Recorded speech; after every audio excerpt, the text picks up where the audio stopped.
Ladies and gentlemen, a long awaited, highly anticipated. It's going. This. Bring your notepad. Get those minutes when you hear it. So you get back. This is going to be the Bible, and what we have is the guy, legendary, family, individual, Jeff Davis, ladies and gentlemen.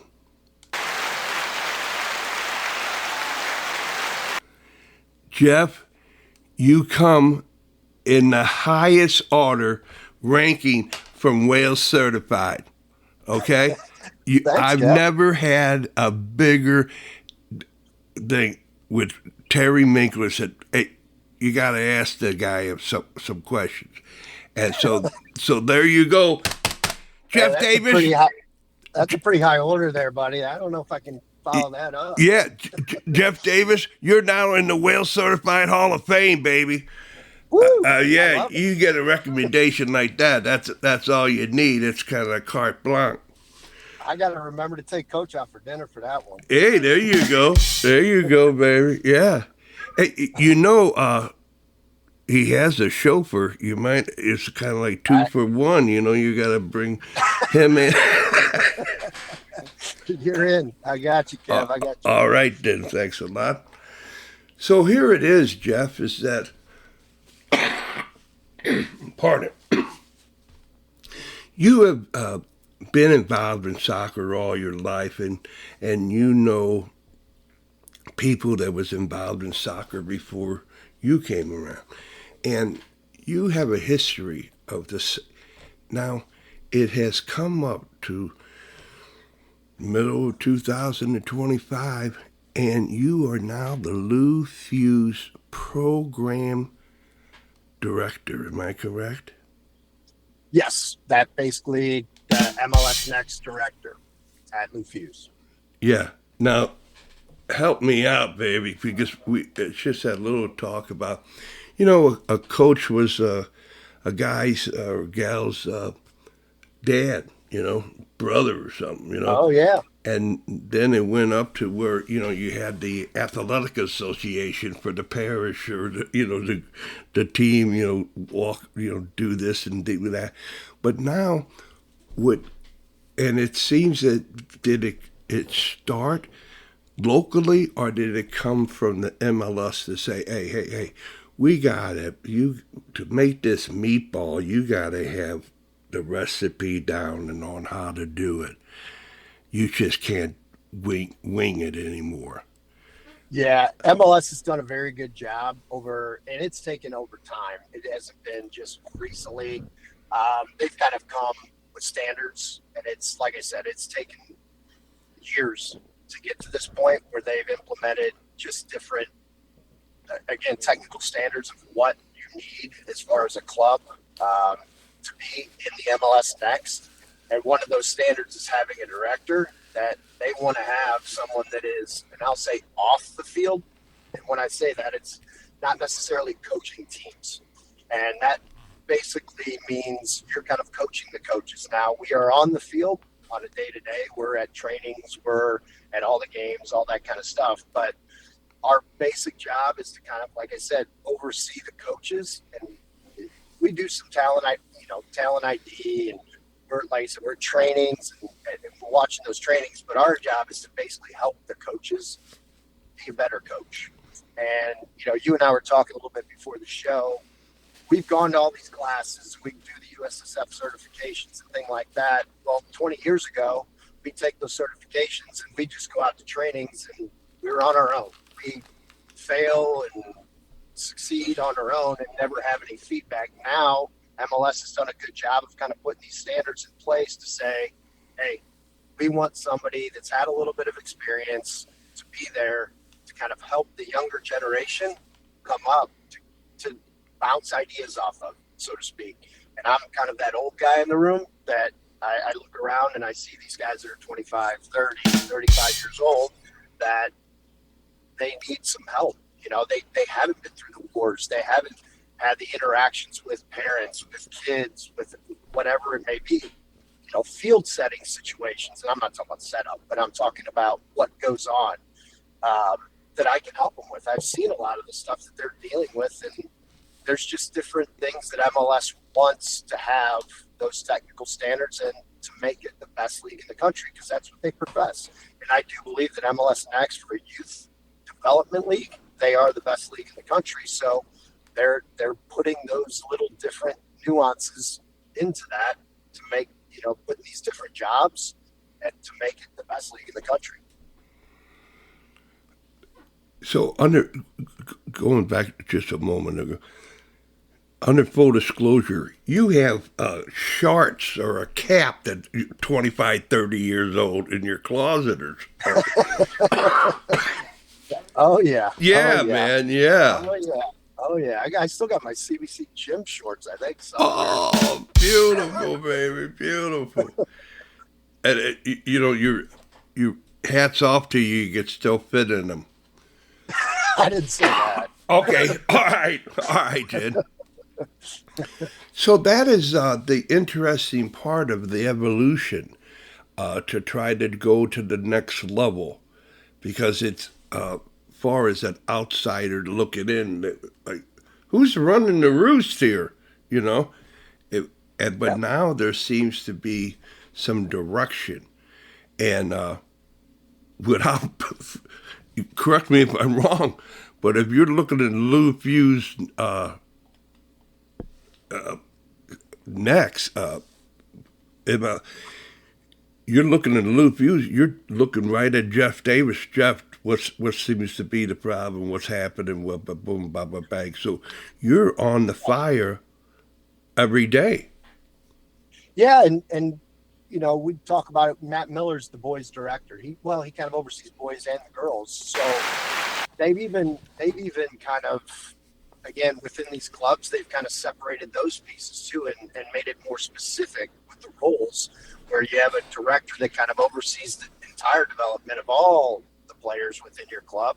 And then they've even narrowed it down to, you have the ECNL director. If you have that platform, if you have the MLS Next, you have that director, to, again, make it more specific for your higher level players. And there is a development piece, obviously, for players that are there to learn soccer, to have fun, and there's somebody that needs to attend to that, and that's Matt. Really, he has to make sure that the club runs overall, and give those people a good experience as well. Mine is more pigeonholed. Mine's more specific. But when you talk about the overarching view of Lou Fusz Athletic, it's Matt Miller that kind of sits in between myself and Dan Gargan that oversees the entirety.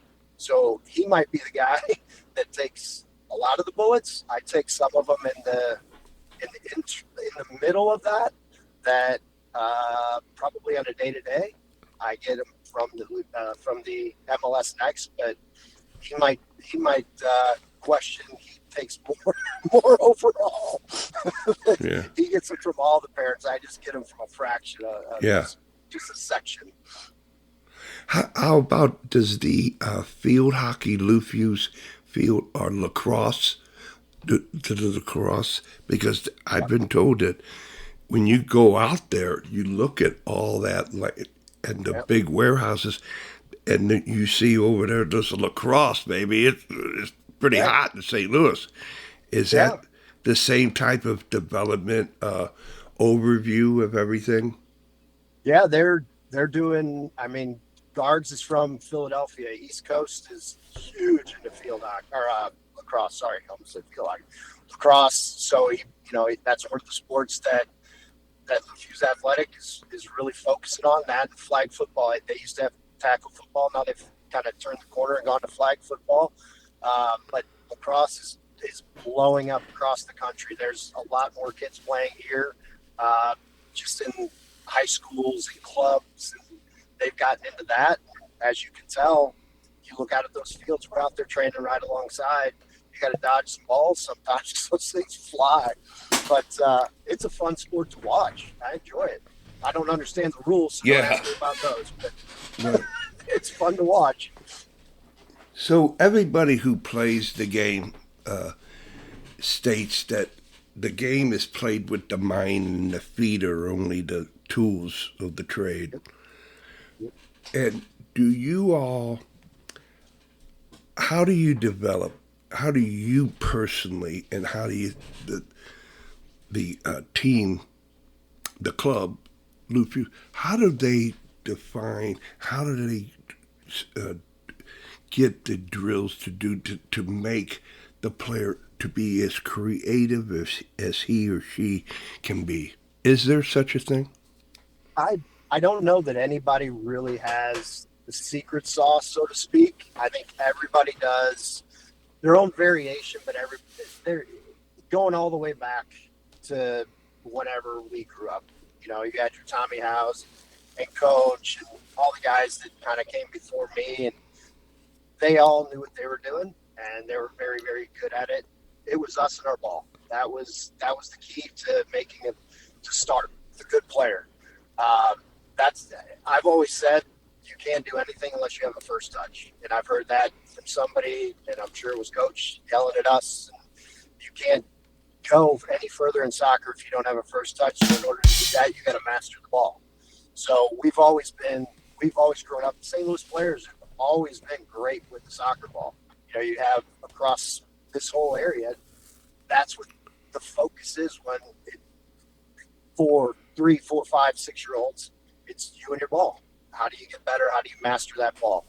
Then you got to move up. And I think you touched on something there just a minute ago. And I've always really enjoyed my conversations with Coach.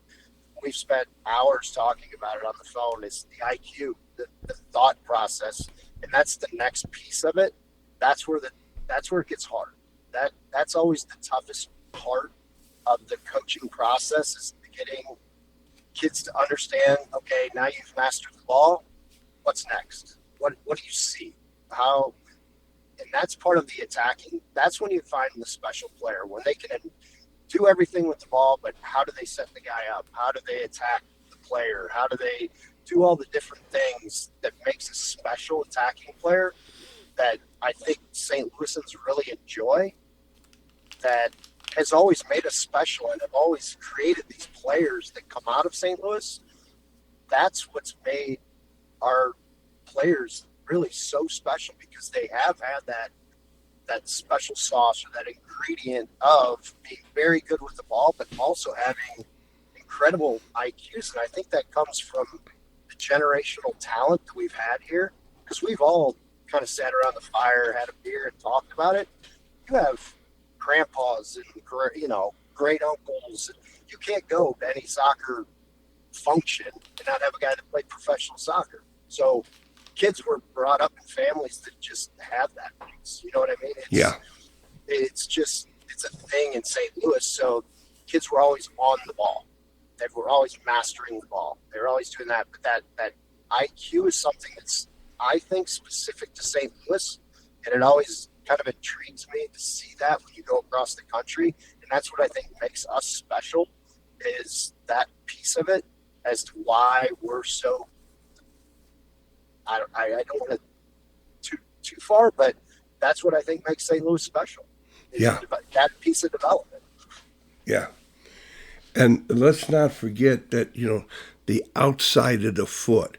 I mean, I couldn't believe when I first seen that style of play, how you settle with the outside, pass with the outside. I just wanted, it was always with the, the arrows or something inside of your foot. And have you won a lot of money betting on kids about if they know where their instep is at? Yeah. Oh, yeah. Yeah. Oh, yeah. Yep.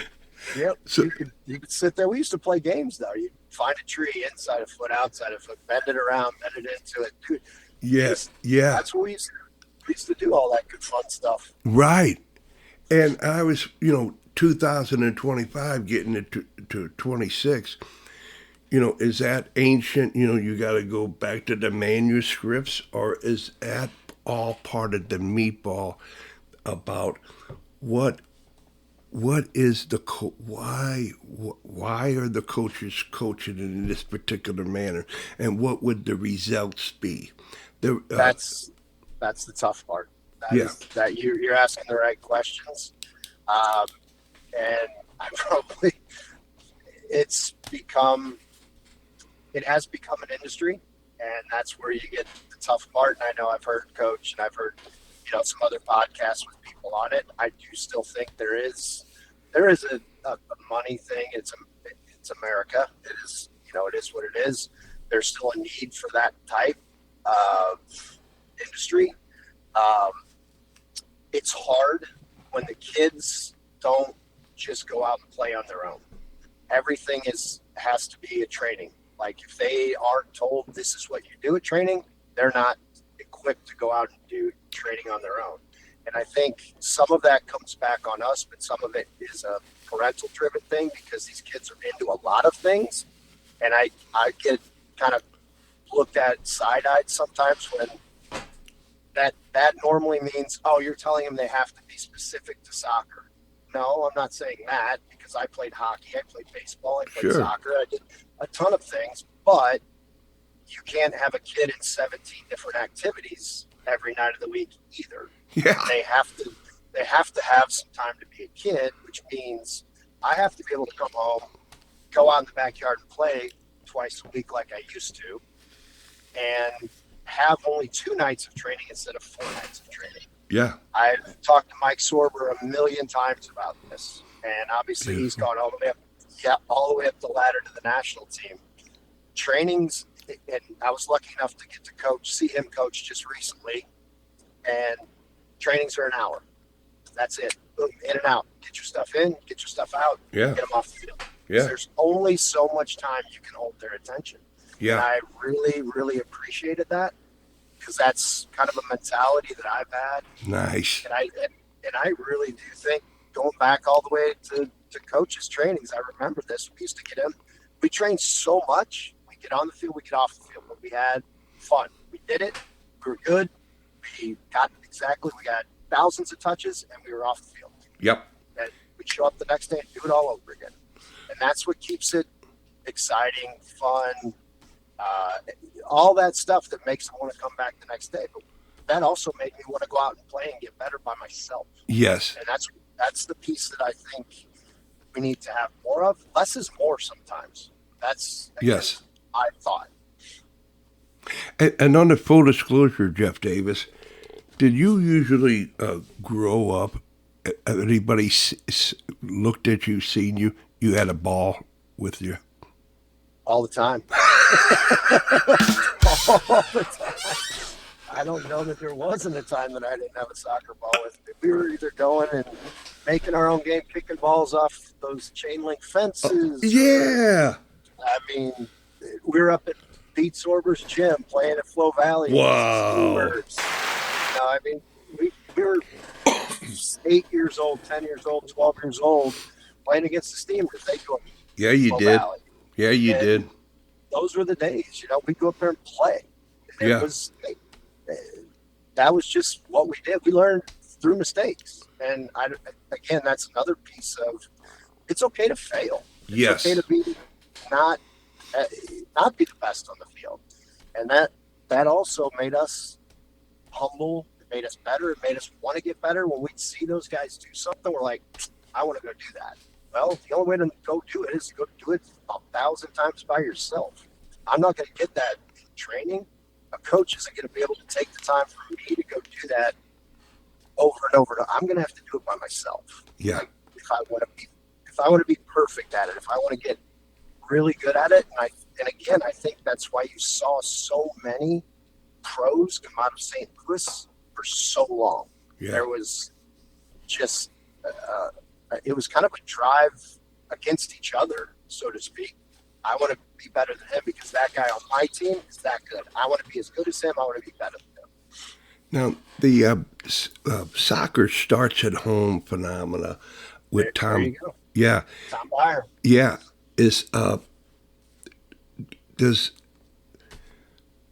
I guess you can't speak for the guy or the company, but the Lou Fusz, are they kind of like, hey, these are actual things you can do around the house, and if you could have fun doing this, man. Right. I mean, Denny Vanager used to do it in the hallway of a shotgun apartment down on the south side. That dude's too big to do anything in a hallway. I know, but yeah, but with his sisters and little brother, and they still talk about it. Yeah. But but you got to have that game and that skill level and you could do it. You say, man, I didn't get him today, and I have to ask you, Jeff, if you were that type of player, or you know what I'm talking about, and seen those types of players. The whale may get you. With regard to what was I that type of player? No, I'm giving you a fill in. I've got this is the question. Oh, okay. Balumpo. There's not. You got to go through an extensive training program to get whale-lations, to understand how I talk. You're understanding this. So anyway, here I am. I made the play against the guy. And the guy was kind of shocked. But the guy, he was disappointed at that time. But I just poked the bear because he couldn't wait for the next time he got that ball to go after the whale, And right. yeah, and I was wondering, because you talk about the failure rate, were you that type of player, or you know what I'm talking about? I think I do. Where it's like, are you talking about me personally, like going after you, or are you saying a little more clarification? Okay, then, right. And anybody that comes against you one-on-one, or you're going into this them, and they better you right then and there. That's not the end of it, G. You're not a better player than me because of that. No. You're gonna. No. There's a price to pay.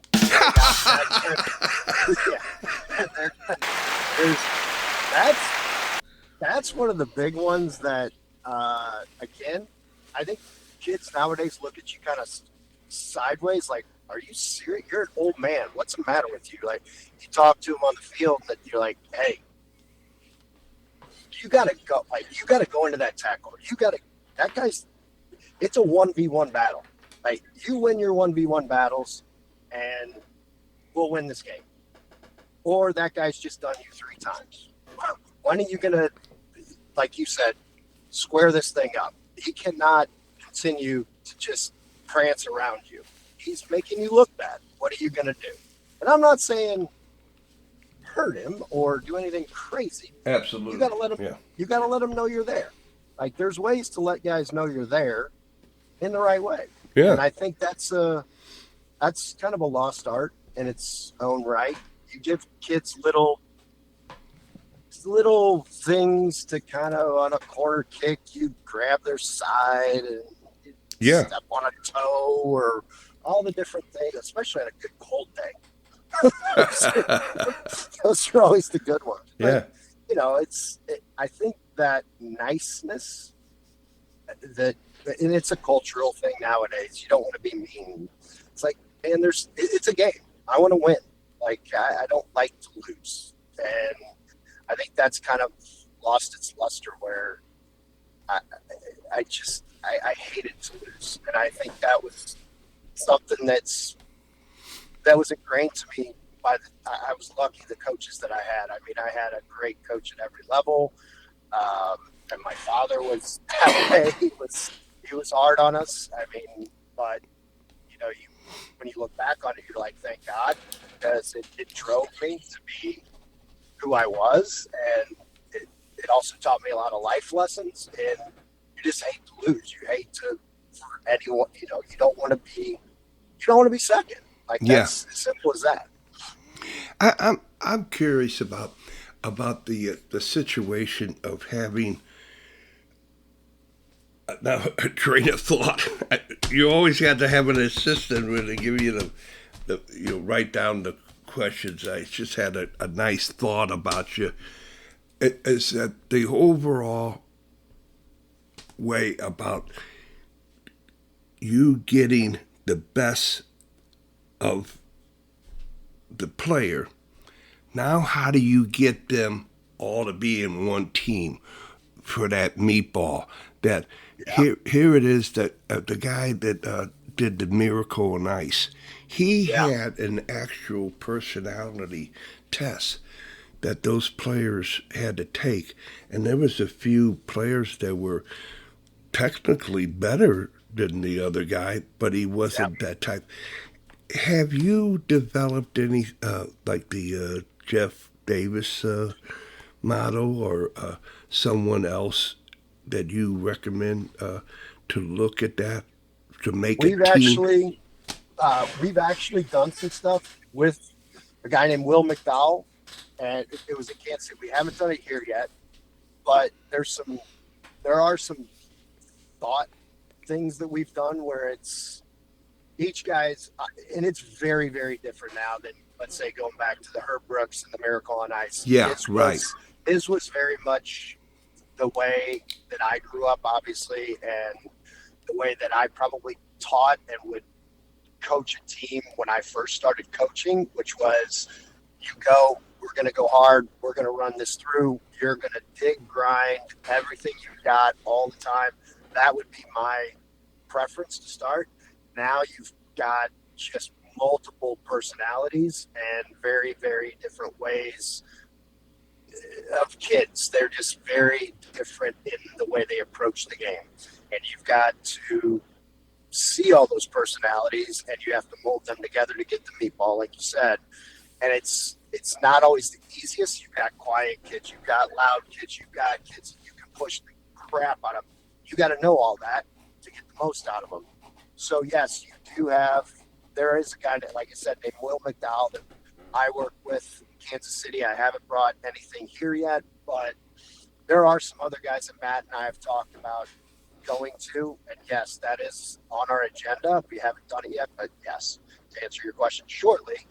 But I was a psychology major, so that stuff intrigues the hell out of me because I love to get to the bottom of players' mentality and why they do things. And again, it goes back to the soccer IQ, and that's why I said Coach and I have had conversations about this. Like, why did you do that? What made you make that decision? And again, I think it's one of the traits that maybe we're getting further away from. When you look at the U.S. national team right now, we have more athletes, but we're struggling to get results. I think part of it is because we have better athletes. They're not asked to think as much. They're not soccer players. They're athletes. And I don't know that they're thinking the game through as much as, say, an Argentinian or a Spaniard or any of the top Frenchmen. I don't know that they think the game like those guys do. And they make it look easy. We make it look incredibly hard. Yeah. And I don't understand it. It's right. Like, okay, you're faster, bigger, stronger, but you make everything look so difficult. And I think it's IQ based. And I think it's how do we think through the game? And it's the hardest thing in the world to teach because you either see it or you don't. And how do you get the world to slow down? Some people just make things look slower and methodical, and Messi sees things 15 times faster than everybody else. Right. He makes it look easy. It just looks easy, and it's a gift. Like I don't know how to explain it.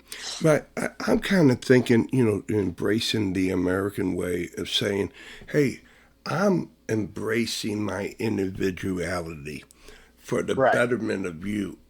You're my teammate. Whatever it takes, I'm going to make you look great, Yeah. I'm going to do something in my game. You're not taking away from me. You're adding to my game of watching for you because I know you're watching for me. Right. And having that type of way, I could see it on, from the sidelines. looking on the field, the players get frustrated and they say, 1-800-WINE. Right. Why are we here? And you say, oh my gosh, you called it in. And that's because of that whole chemistry. And Right. yeah. And even if you say it, I guess you were talking about you got to be the master chef to be able to really make it happen. It's Right. one thing saying it, but other to do it. Well, they got to buy into it too. Well, they've got to trust you, and they've got to trust you enough to think that you actually do believe in them. And if you've got a bad egg in that stew, you got to. Sometimes it might be a player that you think is quality, and you got to say, "Hey, that's not the right ingredient for this stew." And they're tough conversations. They're hard decisions to make, but again, if this guy that may not be as talented, but he's bought into what you're trying to do. Again, we're talking high level. We're not talking about middle or just guys out there having fun. We're talking about the highest levels, bringing in guys that, hey, this guy fits what I'm trying to do for this group. He's going to be a better player than the guy that's, like you said, I'm all for me. I'm just going to go out there and I'm not going to listen to coach. I'm not going to play within the system. I'm just going to do myself. Well, that's not working for us as a group.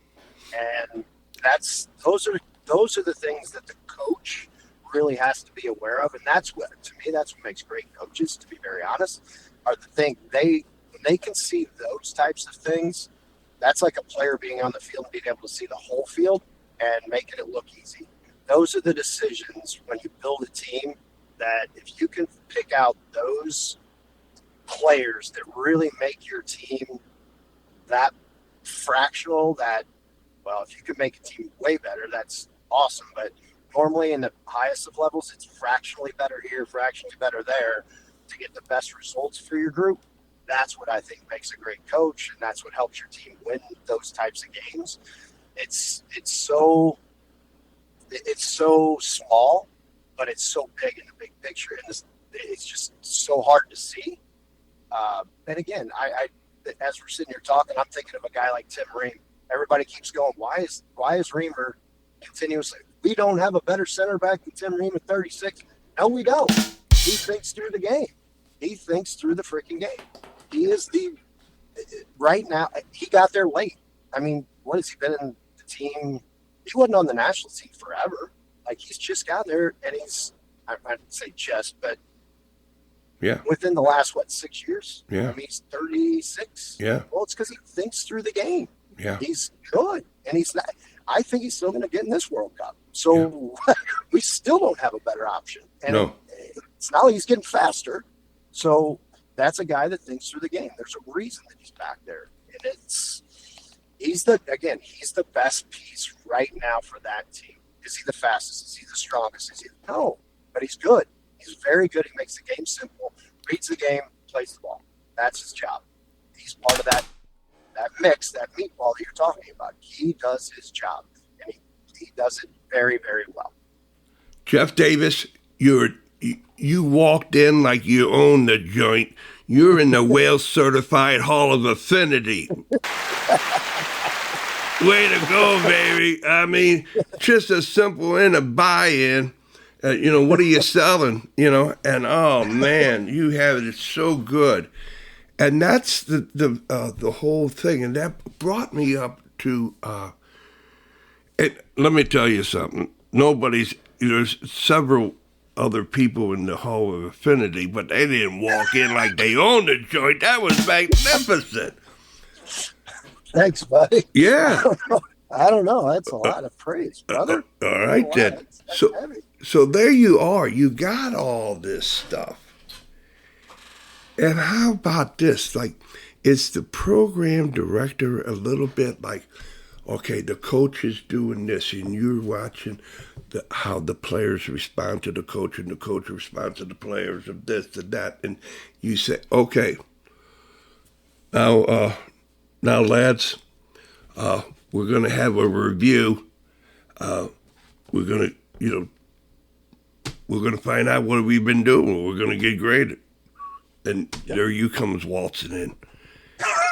You know? Oh, yeah. Oh God, here we go. Yeah, and the whole thing is that someone outside the group has to say, hey, this is what you guys, we all agreed that this is the way, the path we're taking.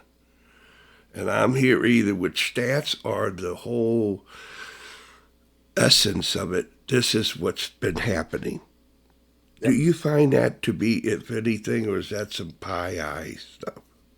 No, I think the staff that we're putting together, I think Guards, who's obviously he played in the MLS, he sits at the top of the food chain, and I think he's done a very good job of trying to put together a staff that has a little sprinkle of everything between, again, I look at myself as the old man in the room, but when we sat down and we chatted, he recognized that he needed some of that old guy, that mentoring, that seasoning kind of oversight. But we also have some young go-getters, some guys that are, they want to move up the chain. They'll go out and do all that stuff. And then you got some guys in the middle, the Matties, the Matt Millers, the Ren, and Urza, those types of guys. We've got a nice mixture of all the different ingredients that I think he's done a really good job of putting. And then Brad, my brother's on staff as well. So you got some depth and, obviously World Cup experience in there. We've got just a very balanced staff of different people that have experience. And I think he's done a very, very good job of really thinking through what he wants and sees 3-5 years down the road as the start of a very good staff. I mean, the guy went to Georgetown. He's not a dummy. Yeah. And he played in the league, so he understands the landscape of the MLS, the MLS Next, and he played in the league for 10 years, so he understands what he's trying to get to. I'll try to end it up with a little jocularity. I was the goalkeeper for the first Collinsville Volkswagen team back in the day with Rick Ben and and all the guys like that. The professor. He was up in KC with me for a while. Beautiful. I was up there. Yeah, right, I was up there for 25 years. KC guy. So and just to make it a point, whenever you had that gym open at Florissant Valley, that night, the best players in the area were playing, and the best soccer was being played. Oh, it was so much fun. Yeah. I still remember it. I remember the smells. Oh, well said. Yeah, that's it. Yeah. It was like, I remember the goal, the little small, like they were 3 feet high and they were about 6 feet wide. And I remember it. I remember Pete setting the egg timer, putting it up on the stage, go up, bling, get off the field, next on.